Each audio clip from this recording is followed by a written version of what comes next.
Welcome back everyone. So another day, another hair bow clip tutorial. Same pa din po mga mima ang ating materials ay ilalagay ko na lang po sa screen para hindi po kayong mahirapan maghanap. So same pa din po mga mima ko, kailangan nyo pong sunugan ang bawat dulo ng inyong ribbon para hindi po sila magtastas later. So magsisimula po tayo sa ating first layer, 1 cm na bow. Ininitan ko na yung gitna mga mima para may tanda ako pag nagtatahina ako mamaya. So dito nga mga mima, magtatahina ako ng ating bow. Simple bow lang naman to mga mima, kaya kayang-kaya nyo na to kahit walang guide. Dalawang 21 cm by 4 cm to mga mima ang ating first layer ha. Pagkatapos nating tahiin mga mi, i-compress natin and then i-lock na po natin.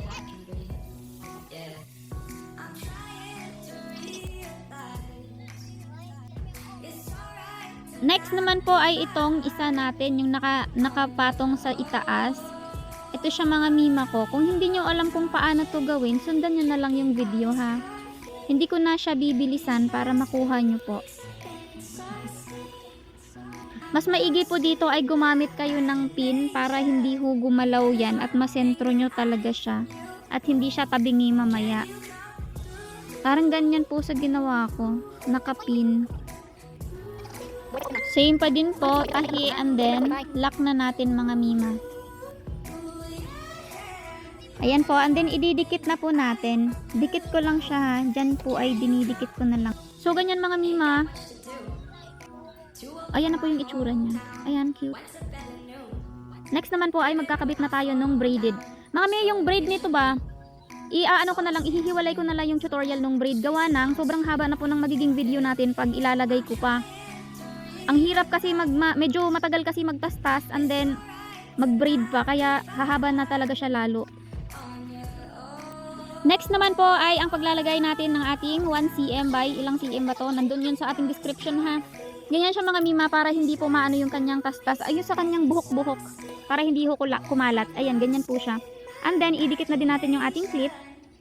Again po, ang aking clip po dito ay kaliwat kanan. Hindi po ako nagwa one side lang po. One-sided pala. Tsaka yung aking clip naman mga mima ay hindi talaga ako nagbabalot. Gawa ng mas maigi yung may ngipin siya para mas makapit siya sa buhok. Lalo na yung buhok ng anak ko kasi medyo madulas. And then po, yung gitna naman. Kaya ito yung sinabi ko sa yung mga mima kanina na okay lang siya kahit iguglo ko yung nasa taas. Kasi meron pa naman po siyang ganito. Yung sa kanyang gitna. Ganyan po siya. Nalalak din naman siya dahil dito.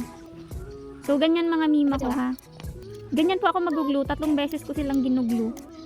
Sa clip, sa taas, and then sa clip po uli. And then, ganyan na po siya mga mima. And then, after po nito mga mima, nasa inyo na po siya kung lalagyan nyo po siya ng centerpiece. Ayan yung akin kasi may crown na ako ditong available. Eh, diba parang princess naman kasi to. Kaya, naisipan ko, lagyan ko kaya siya ng crown. Kasi meron naman ako, so ayan nga siya. Cute pala siya, mas cute siya pag may crown. Ang tagal ko pang namili dyan, 2 kulay ng pink lang naman ang meron ako. Diyos ko naman. And then mga mi, after naman netong paglagay natin ng centerpiece, kayo na po bahala doon sa mga, sa dulo, di ba may buhok siya dyan sa ano, yung nakatali. Kayo na po bahala maglagay kung anong gusto nyong kulay. Kasi yung akin kasi doon sa picture na pinost ko ay orange po yun. And that's it for today. Sana may natutunan kayo everyone. Comment lang kayo kung may hindi kayo naintindihan everybody. Thank you so much!